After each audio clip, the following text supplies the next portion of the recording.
you all did the assignment. But does anybody in the last few minutes I don't know that. have any ideas they'd like to share with the group that they thought were particularly good, or even if you don't want to share your collaborative course idea, if you just had a deep thought or interesting thought or observation while talking. You share it too. I won't say. Go ahead. Okay, so we have biology and communication, and then we have our peak gallery. They're like our soundboards. So our course is going to be called, in parentheses, Miss Communication of Science. Miscommunicating. Oh, But do whatever miscommunicating you- science. I miscommunicated it. All right. Okay. So Carrie was saying that scientists have great difficulty conveying a message in a way that's appropriate or tailored to the audience. And so the communication person would come in and we talk about, well, what does it mean to be communicatively competent? What does it mean to engage in audience analysis, and how do you tailor your messages? And so it's more than that, but that's just a basic description. Yeah, and I think what it would do is overcome some of the challenges that the scientific community a lot of times struggles to reach the non-scientific community with their messages. So I think that would be a neat way. That sounds awesome. That's awesome. Yeah. I want to take that course. I'm first enrolled. Amy? Becky and I were talking about a course that she's already taught, and I talked about it in a job talk that I gave here, but taking the issue of global warming and then presenting it from like how scientists talk about it, how philosophers talk about it, how business talks about it. Econ, was it not? She's done this with Jamie O'Brien and Mark Schaefer. So I think taking a topic, especially at a time when sort of in the headlines one, and having the different disciplines come in and talk about what scholars do about that, especially early on, I think it would give students a really clear sense of their like potential majors, like ways of thinking that they might like to pursue. I think that'd be nice. As well as the enormity of the issue. I was telling Amy that I always had talked about climate change. I talk about it in almost all of my classes, just purely from here's the science to the like obviously it's happening. Let's move on with the rest of the class. And so I had done an honors tutorial with those two, and for me it just really completely broadened my perspective and actually totally changed the way that I now teach that topic to my gen ed classes. Because Jamie was able to cover sort of the morality of the issue, which actually tied in really well with the papal encyclical from last fall, which was fantastic. And then Mark covered the economics of it. So we were talking about other fields that could be brought in, which we said pretty much any field could cover that topic, which would give the students just an amazing perspective of it's not just this, it's affecting all of these other things. And so how can we work to bring those together? Well, Catherine and I was telling Catherine about Katie. Katie and I was telling Katie about what Ben and Eric and Zach and I did on Communio from the Bottom. And I start my Communio class with the National Geographic DVD on the Genographic Project of the, so that we start with the communality of human beings, which surprises me how that I've got honor students this semester, how this is like, even though they've been in biology, it surprises them, that there is no such thing as racism, etc. So I was thinking, well, now how could we keep working that through? Well, when we're working with the Rule of Augustine or what Norbert is trying to do, it's, especially in the rule, it is trying to build a fence around virtue and how to get rid of vice. And so we talked about how that works in the human body, so that how we would be carrying that through as we move through. So yeah, it gave us a lot of good ideas. The piece that when we did the faculty development thing on the 4 people who hire, that had a big effect on my teaching, because on this thing of that students at that age don't like to work together and don't like to critique one another, and the whole oral and writing communication. So last semester I started with students doing research presentation projects alone, but this semester they have to do it in teams, which is going to be very, but some of you, even though you're not collaborative teaching, they will be knocking at your door because they are doing topics like the Colleen Chair, women at St. Norbert College, science at St. Norbert College, music at St. Norbert College, presidents of St. Norbert College, and so we begin to, it takes a lot of time, but I only teach one course, although I have a pretty full scheduled calendar. But so work, especially in places where language is an issue. So 2 of them are doing, they'll work with Chrissy Lukens, working, learning how to use ArcGIS, which is a storytelling thing. One group is doing the life of St. Norbert. The other is doing, this is a long-term project. From 1120 till today, there have been 700 Norbertine houses in history, and doing a genealogical tree of that. So they'll do maybe the first 50 years. So it's getting them in touch with other disciplines. Thanks. Anybody else want to say something? Yeah, sure. So Cheryl's in sociology, I'm in theology and religious studies, and I think an area of overlap in our teaching and research is borders. So another kind of contemporary question that students hear about in the media and we argue about quite a lot. So we were talking about sort of looking at the constructed nature of borders, the ways that we work really hard to maintain borders that are real, right? Real ones in geography, but also ideological ones, imaginary ones.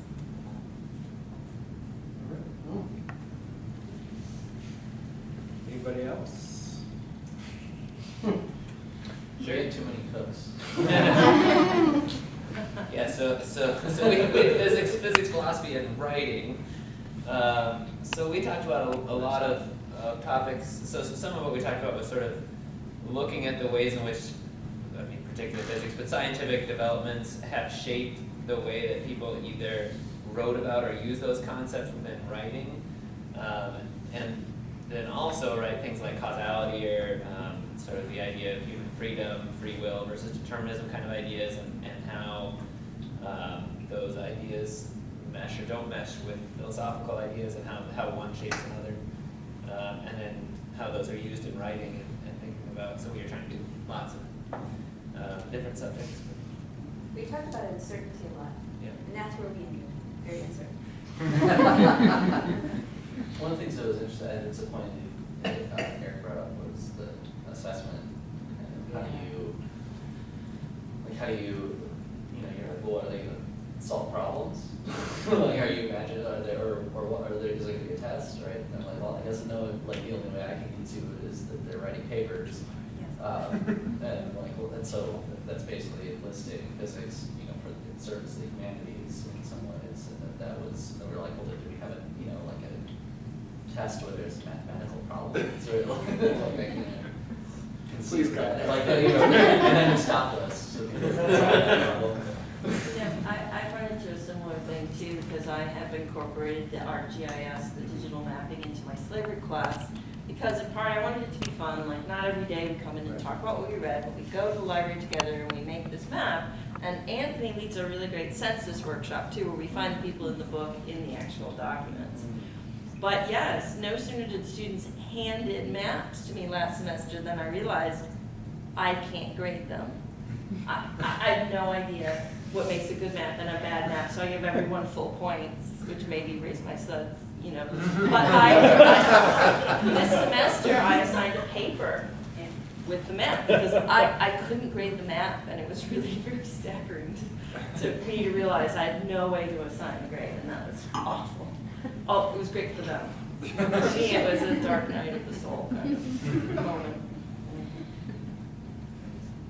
Did you guys want to say anything? Well, I guess we can say something. Paul here is a numbers guy, and I am not. Paul's in finance, and I am financially challenged, I mean, philosophy major. I don't quite fit the rational agent paradigm. But what we were talking about is how his discipline in finance and economics generally is based on axioms, which they sort of presuppose and they hold in place, and it's given their discipline an enormous amount of explanatory power and momentum and dominance even. And they never think to question those underlying assumptions. Well, if you go back in the history of economics, it really took root in the 17th and 18th centuries. People like Ricardo, Smith, and then going forward, they all began with fundamental discussions about moral psychology. They were philosophers. Adam Smith, to his dying day, regarded himself as a moral philosopher, and economics was built on the theory of moral sentiments. That's the way he thought. So here, I think what we could do is begin by acknowledging the great explanatory power that finance and economics has in our day, the dominance that it has even. These are our experts, after all. These are the people who tell us how things are supposed to go. They can't make good sense of these negative interest rates now. Why are we going to have to pay people? But beginning with all of that, if we were then to move in the direction of the axioms, in the direction of moral psychology, we might be able to problematize those axioms in ways that might be constructive. Could I add one thing that's a little bit different and suggest that there's another model that I experienced at St. Olaf College, and that might be a way to make it more common to do these things. I was part of actually 2 classes where the students all in the classes had to enroll in them at the same time. They met back to back, sometimes met together for 2 hours, sometimes met, apart. But I could imagine, philosophy 120 and music appreciation, turning into both of those classes plus, philosophy of music 25% of the time, or, whatever. But that doesn't present nearly the same staffing problem as team teaching one course does. These would both count for 2 core requirements. You just have to sign up for both of them at the same time. So I think that's another model to consider. No, that's great. I was hoping that people might actually have sort of hybrid models to talk about, to suggest, because as I was sort of parsing things out in these 3 models, I was thinking, well, actually, if you think about it, there's all kinds of ways that you could do things that would be in between or combinations of these, right? And that sounds like one. It's sort of a combination of the first and the third, because both of the courses are just systematically enhanced by the other professor. Yeah, right, except that you'd also have to really coordinate your design on some level as well. So there are elements of the second as well. So I think, yeah, it's an interesting idea. So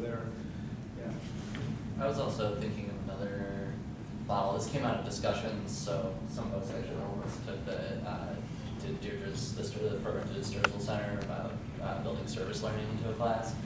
And I was having these conversations with Deirdre about teaching a professional writing class where all the students are doing writing, generating content on behalf of a community partner.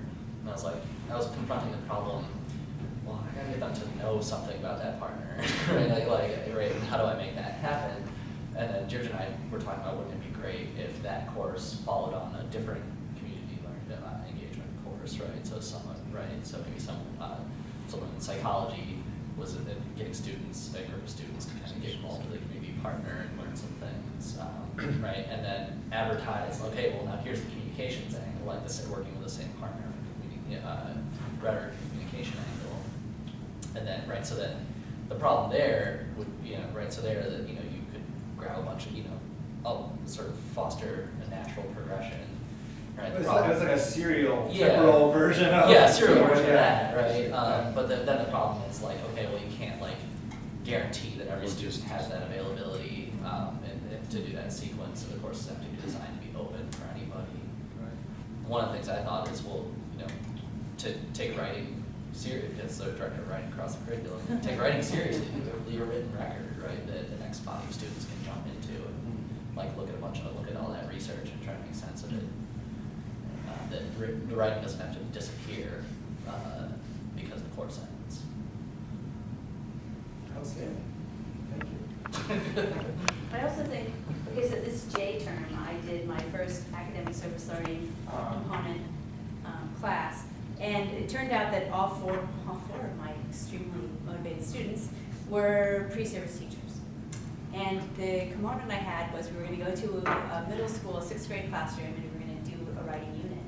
And I basically told them, I am not an expert at all. You know more than I do about how to teach middle schoolers and what you're supposed to be teaching middle schoolers, where are they in the stream of things. So I basically said to them, let's create a lesson plan. So I just came up with the idea, we have to do this lesson plan, but you guys know more than me, so come on. So basically I learned from them what we should be doing, what was appropriate, what kinds of ways we could appeal to that audience, what kinds of icebreakers would work with them. I learned a lot.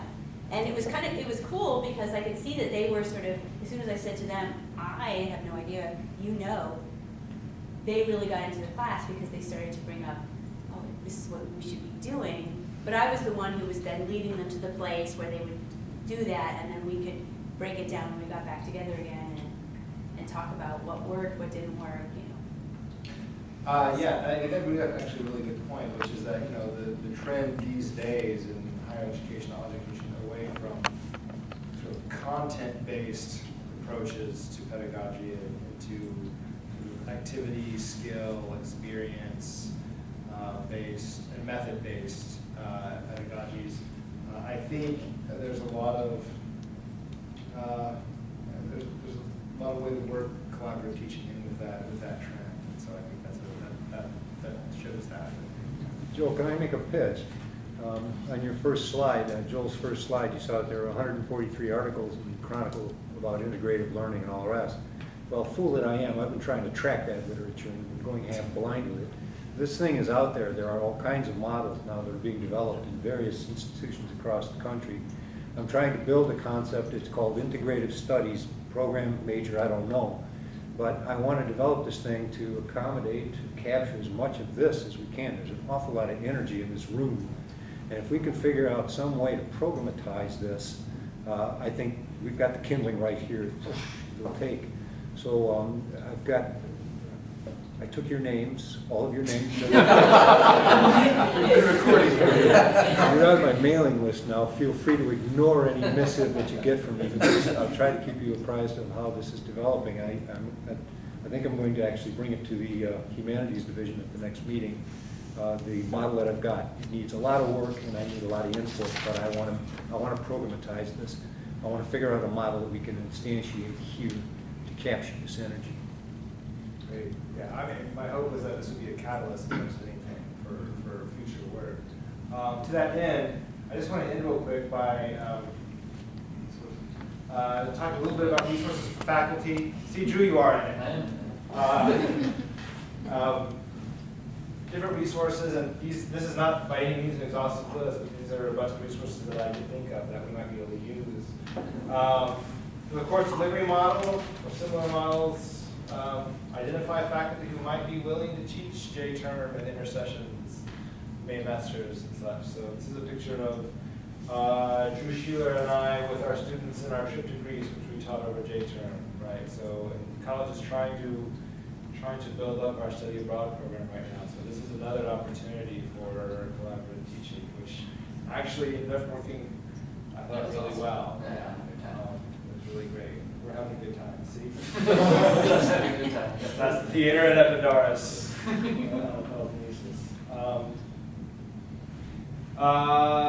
Course design model, but other models as well. I think really, you might be able to use some of your divisional research funds to help you attend events, do research on this.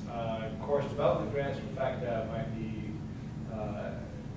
things that you could use. Pedagogy grants from FactDev. I know that FactDev is really interested in people doing innovative things, so they're going to take the resources that they have and try to make sure that they can get used for innovative stuff. So always talk to the folks in FactDev about this stuff if you have an idea. External grants. So we didn't really talk about it much today, even though in a lot of ways it was the genesis for this event. Marcy and I wrote an enduring questions grant at any age that actually did get funded, and that's where the philosophy of time, or the what is time course came from. It's essentially a course in the Argentine